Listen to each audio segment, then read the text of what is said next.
مرحبا بكم يا متابعين قناة كونتينيو من كل مكان. النهاردة سنعرض لكم موعد مباراة النادي الأهلي ونادي اتحاد عاصمة الجزائري في كأس الأفريقي النهائي والقنوات الناقلة. لكن قبل أن نبدأ لا تنسى الأول الإعجاب وصلاة على النبي والاشتراك ومتابعتنا في كل شيء.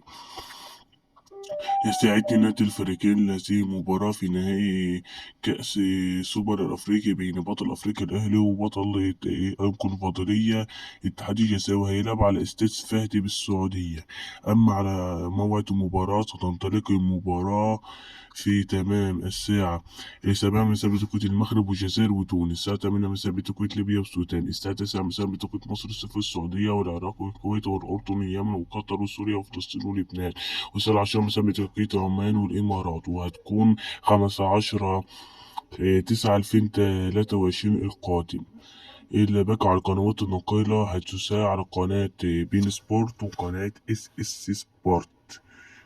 وأتمنى لكم مشاهدة ممتعة للمباراة وكل التوفيق للفريقين